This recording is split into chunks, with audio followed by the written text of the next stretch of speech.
पूतना के हाथों को काट रहे थे, पैरों को काट रहे थे, सबको इकट्ठा किया। इकट्ठा करके इसके ऊपर लकड़ियां डाली गई, आग लगाई।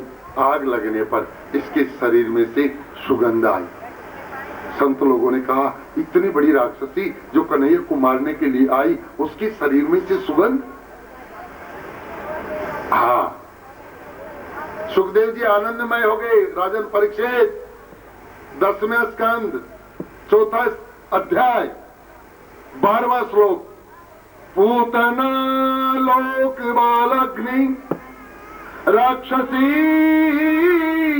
रुधिरासनम।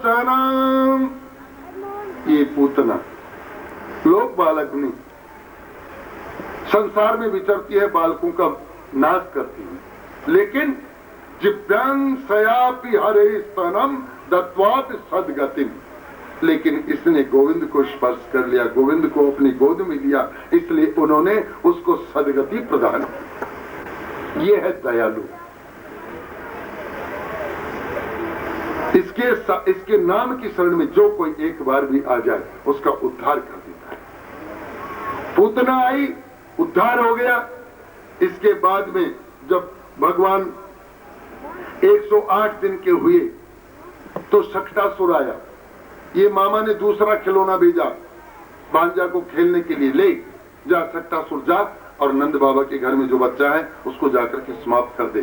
शक्टासुर ने कहा कि माँ मैं अभी जाकर के करूंगा राजन। और ये आया। उस दिन माता यशोदा के यहाँ घर शुद्धि का मुहूर्त था, पूरा घर शुद्ध हो रहा था। कुछ संत लोग कहते हैं अन्नप्राशन। अन्नप्राशन का मतलब ये होता है बच्चा, उस दिन बच्चे के मुंह में अन्न दिया जाता है। तो जब बच्चे के मुंह में अन्न दिया जाता है तो उस दिन माताएं भेंट लाती हैं, तुम्हारे बच्चे के मुंह में अन्नप्राशन है, लो भेंट लो। तो पूरे गोकुलवासी भेंट लेकर के आए। तो संत लोग कहते हैं ये भेंट लेना लोभ है, बहाना है, बच्चे का जन्मदिन है, इस बहाने से थोड़ा सामान घर में आ जाएगा। ये लोभ कहते हैं इसको। क्यों? इतना सामान है माँ यशोदा के कि कन्हैया को लिटाने के लिए जो पालना था उसको रखने के लिए भी जगह नहीं, पूरा घर भर गया भेंट से। तो कन्हैया को कहाँ लिटाया? बाहर सकट में। सकट कहते गाड़े को, गाड़े के बाहर कपड़ा बांध करके उसमें कन्हैया को लिटा दिया और सामान से घर भर गया। तो जो पराये धन से अपना घर भरता है उसका गोविंद बाहर चला जाता है। देखो ठाकुर बाहर चला गया। आया शक्टासुर, घर में ढूंढ रहा है गोविंदन कहाँ है कहाँ है, लेकिन घर में तो मिला ही नहीं। अरे कहाँ न गया वो बच्चा? तो बाहर आया। गोविंद ने सोचा मेरे मामा ने दूसरा खिलौना भेजा है, इससे खेल लूं। तो कन्हैया ने क्या किया, उस कपड़े में से अपनी टांग निकाल के हिलाई। आओ शक्टासुर इधर हूं मैं, इधर। अरे ये है, बस उछला और उछल के सकट में बैठा, गाड़े में बैठा। और जैसे गाड़ी में बैठा कन्हैया ने देखा अच्छा मौका है, इसी समय इसको लपेट देते हैं। और कन्हैया ने एक लात मारी उस गाड़े को, गाड़ा गया आसमान में, कन्हैया चिटक के गिरा एक तरफ। और जैसे ये गाड़ा नीचे आया, इसके नीचे गिरा सकट, शक्टासुर ऊपर है सकट, और यही इसके प्राणांत हो गए। आवाज सुन करके अंदर से नंद गोप सभी लोग दौड़े, आकर के देखा ये तो गाड़ा टूट गया, विशाल गाड़ा, और इसके नीचे तो राक्षस मरा पड़ा है। तो कन्हैया कहाँ है? तो कन्हैया देखा दूर। आज तक मेरे भक्तों को कोई स्पर्श नहीं कर पाया, मुझे कौन करेगा? समाचार लगा कंस को कि महाराज आपने जो दूसरा राक्षस भेजा था उसका भी अंत हो गया। देखते देखते तो कंस डर गया।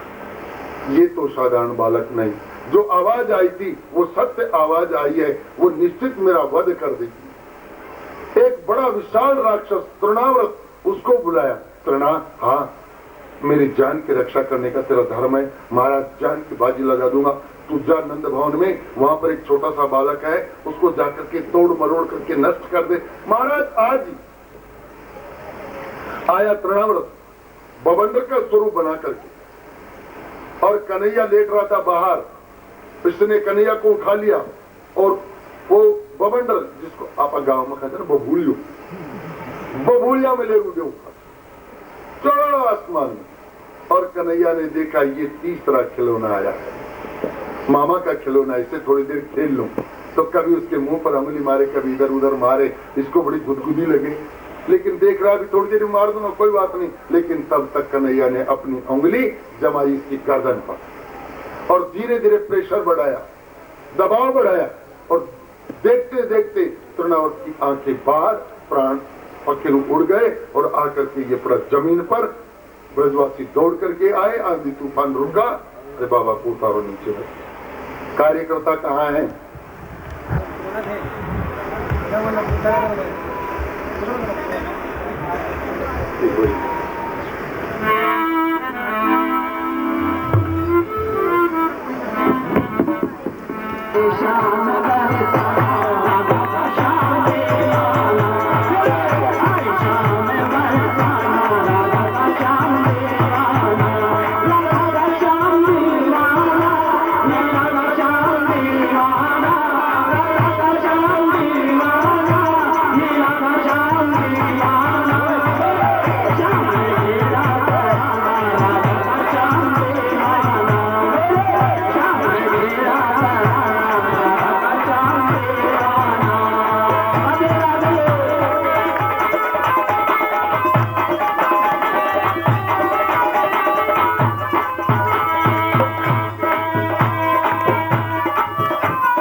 श्याम की प्रीत जो सच्चे मन से करता है, श्याम की प्रीत जो सच्चे मन से करता है, कामयाबी खाली झोली जल्दी उसकी भरता है, कामयाबी खाली झोली जल्दी उसकी भरता है।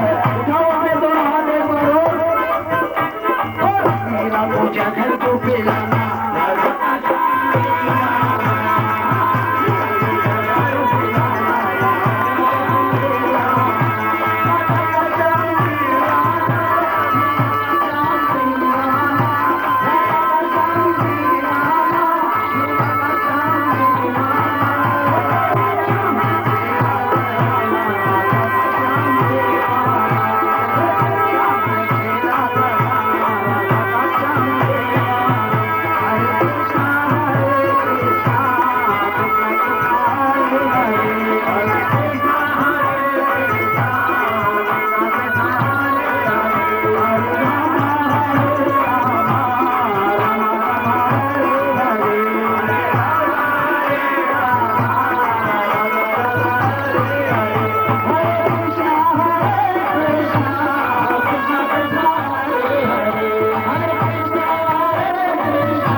अभी तक जितने लोग आए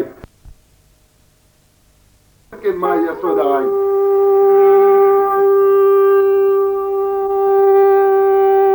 बाबा शंख मत बजा। क्यों? तेरे शंख को सुन करके मेरा लाल डर जाए, वो भयभीत हो जाएगा। अभी अभी सो रहा है, उसको जगाने के लिए ऐसा कोई उपक्रम मत करे। इसने सोचा अपने मन में, वो डर जाएगा, उसके डर से डर कांपता है। अरे बोली मैं कैलाश से चल करके आया हूं मात्र उसके दर्शन करने के लिए, लेकिन यशोदा को कहूंगा नहीं कि मैं कैलाश से आया हूं। माँ हाँ तेरा लाल डरेगा नहीं। बोलो बाबा नहीं नहीं डर जाएगा, आप इस शंख को बंद कर लो। लो अंदर गई, थाल में हीरे मोती लेकर के आई। बाबा ये हीरे मोती ले लो, अपनी झोली में डाल लो और आप चले जाओ। आपके स्वरूप को अगर देख लेगा तो मेरा लाल चिल्लाएगा, रोएगा। शंकर बाबा ने कहा कि हम हीरे मोती लेने के लिए आए, ये साधु हीरे मोती लेने के लिए नहीं आया। तो एकमात्र तेरे शाम के तेरे लाल के दर्शन करने के लिए। और दर्शन का नाम सुनते ही माता एकदम डर गई। तेरे को दर्शन 3 बार नमस्कार, लेकिन तेरे को मैं तेरे सामने लाल ला ही नहीं सकती, तेरे से तो मैं ही डरती हूँ। लाल तो डरेगा ही डरेगा। माता मैं बहुत दूर से, तू कहीं से भी आया है, लेकिन मैं दर्शन नहीं कराऊंगा। महाराज शंकर निराश हो गई। यशोदा ने एकदम से फटकार दिया, दर्शन नहीं होंगे। तब कन्हैया शंकर बाबा अपनी स्वर पर आए, ठीक है दर्शन मत कराओ, हम चले जाते हैं। और वापस घूमे और अपने इष्ट को कहा, अंदर बैठा है, मैं दरवाजे पर आया हूं कैलाश से, तुझे पता नहीं? तू सर्वांतर्यामी कहलाता है। पूर्णमाद पूर्णमिदं पूर्णात् पूर्णमुदच्यते, तू पूर्ण है और तुझे पता नहीं कौन आया दरवाजे के ऊपर। इसको भेजा है लौटाने के लिए, चला जा रहा हूँ, लेकिन फिर कभी बुलाने की कोशिश मत करना और तेरे दरवाजे पर हम आएंगे भी नहीं। जब भक्त ने इतनी कड़वी बात कही तो भगवान महाराज पसीज गया, एकदम पसीज गया। अरे मेरा भक्त चला गया, मेरे को दर्शन करने के लिए आया, मैं उसके दर्शन करूंगा, मैं पवित्र हो जाऊंगा। और महाराज इसने लीला बख्शी, कभी पेट पकड़ता है, कभी सर पकड़ता है, रोता है, चारपाई से गिर जाता है, हालत खराब। माता यशोदा ने देखा इसको क्या हो गया, अभी अच्छा भला था। एक बार नंद बाबा को समाचार दिया, बाबा जल्दी आओ। नंद बाबा आए, उपनंद आए, सुनंद आए और सबने आकर के देखा लाल की हालत करा। वैद्य को बुलाया, हकीम को बुलाया, तांत्रिक को बुलाया, झाड़े फूक देने वाले आज कोई बाकी नहीं। वह गांव का कूड़ा में एक बूढ़ी माई थे, वह भी झाड़ा झपटी करे थे, जाओ उन्हें भी ले आओ। वह एक सिरा लावत है, आखा गिरता है, कई बात बना दो, उन्हें भी जाओ। ये आइया पूछ जाएंगे, एक की में गांव हो जाए बस ये पूछ जाएगी। हर पास तो मुंह ने की में कहीं अलाऊंगी बॉल बुल खोल और दाखन बड़ी ठगोरी है ये। कल मैंने बताया था ना, ठगोरी है। इस समाज को और अलग दिशा दे रही है। काम नहीं करने की इच्छा है, कोई और की भी बात हो जाए तो भूत नहीं भर बैठी बेचारी दर की मारी सासू भी चुप हो जाए, जिठाने से लिख के बोलो छोरी निकली आवे। और जब सब घर का हो जाए तो टीवी चालू करके देते हैं।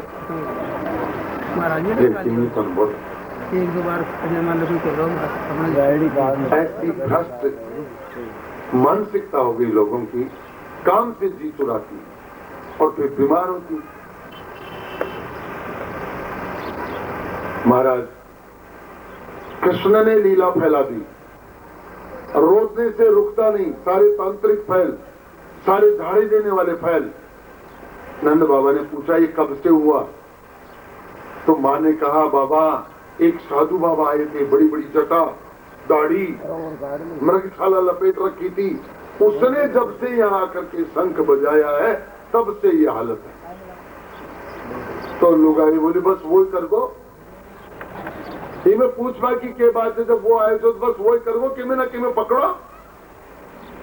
दासियों को भगाया इधर, दासियों को भगाया उधर, इधर चारों तरफ दासियां दौड़ी और जाओ उस बाबा को ढूंढो, कहाँ है?